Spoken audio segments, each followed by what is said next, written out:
आजाद भाई, आप यहाँ पर क्या कर रहे हैं इस वक्त? मैं यहाँ क्या कर रहा हूँ? परेशान हूँ तुम्हारे लिए रेहान।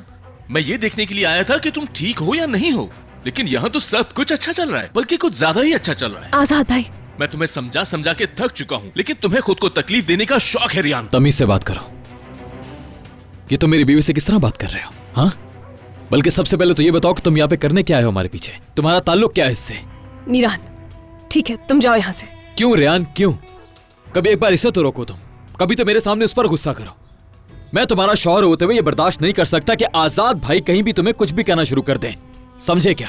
तुम बात किस अंदाज में कर रहे हो? हाँ, अगर अंकल ने मुझे रोका ना होता तो तुम अब तक जमीन के ऊपर नहीं जमीन के अंदर होते। जिस इंसान की तुमने जान लेने की कोशिश की उसने तुम्हें माफ कर दिया। शर्मिंदा होने के बजाय जबान लड़ा रहे हो। तुम्हारे अंकल ने तो ऐसा कहना ही है, क्योंकि वो जानते हैं मैंने कुछ नहीं किया, और तुम भी जानते हो। तुम बस ये चाहते हो कि मैं और मेरी बीवी अलग हो जाएं। बकवास बंद करो। जिसे तुमने मारने की कोशिश की उसी पर इल्जाम लगा रहे हो। मक्कार इंसान। अब कुछ भी कर लो तुम, रेहान तुम्हारी जिंदगी में वापस नहीं आएगी। फिक्र मत करो, ये तो वक्त ही बताएगा। अब बस करो, कोई मेरे बारे में फैसला नहीं करेगा आज से। मैं अपने फैसले खुद ले सकती हूँ, किससे मिलना है किससे नहीं मैं जानती हूँ। ये क्या कह रही हो तुम? तुम इसी शख्स से भागकर यहाँ पर आई थी ना रेहान? अचानक तुम्हारा फैसला कैसे बदल गया? तुमने आजाद को यह बताया था? ऐसी बात नहीं है आजाद भाई, मैं यहाँ सच का पता लगाने आई हूँ। वो भी मीरान के साथ? हाँ, मीरान के साथ, क्योंकि यही वो शख्स है जिसे सच जानने की जरूरत है। मीरान जब तक सच नहीं जानेगा वो इंतकाम लेने से नहीं रुकेगा। मीरान, अब बस बहुत हो गया, जाओ तुम।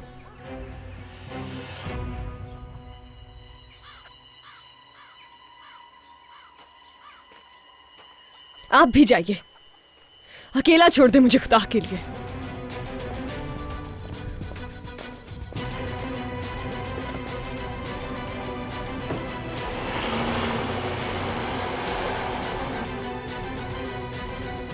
रेहान, मैं आपसे इस वक्त कोई बात नहीं करना चाहती हूँ आजाद बात भाई। तो तुम्हें करनी होगी। ठीक है तो सुने फिर। ये अंगूठी जिसने बनाई है उसका नाम जानना चाहती थी, लेकिन जो जवाब मुझे चाहिए था वो नहीं मिला, इसलिए अभी तक यही हूं। मेरे बाबा ने अंगूठी दिलशाह को दी थी। मैं हर उस चीज के पीछे जाऊंगी जिससे मेरे बाबा बेकसूर साबित होंगे, मगर अफसोस कि अकेली हूं मैं इस सब में। रेहान, मैं झूठ बोल रही हूँ? आपको लगता है कि मैं झूठ बोल रही हूँ अभी भी? मीरान ने जिस दिन बाबा पर इल्जाम लगाया था वहीं खड़े थे ना आप, लेकिन क्या किया? क्या किया आपने? क्या किया? अपने अंकल को बेकसूर साबित करने के बजाय मुझे भी रोक रहे हैं आप कि मैं भी पीछे हट जाऊं और खामोश बैठूं।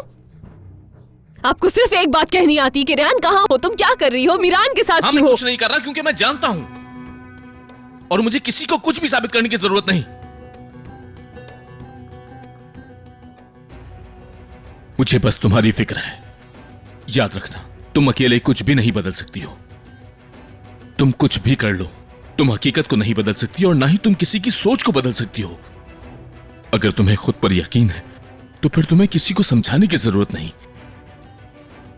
ठीक है, मैं जानता हूं कि तुम मीरान पर यकीन करना चाहती हो, लेकिन ये सब... हाँ बिल्कुल, क्योंकि यही एक तरीका है इस जंग को बंद करने का।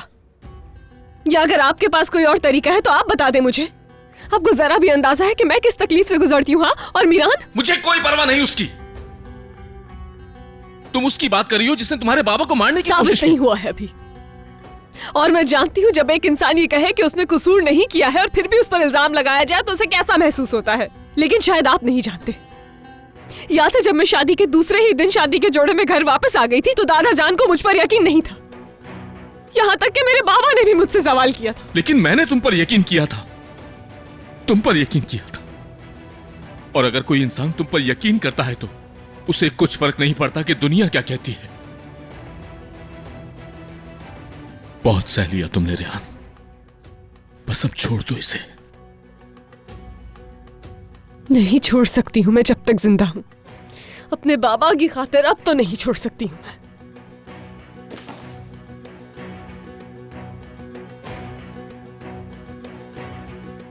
रेहान का तुम्हारे अलावा कोई बाप नहीं है। मेरी बेटी पहले से यतीम है।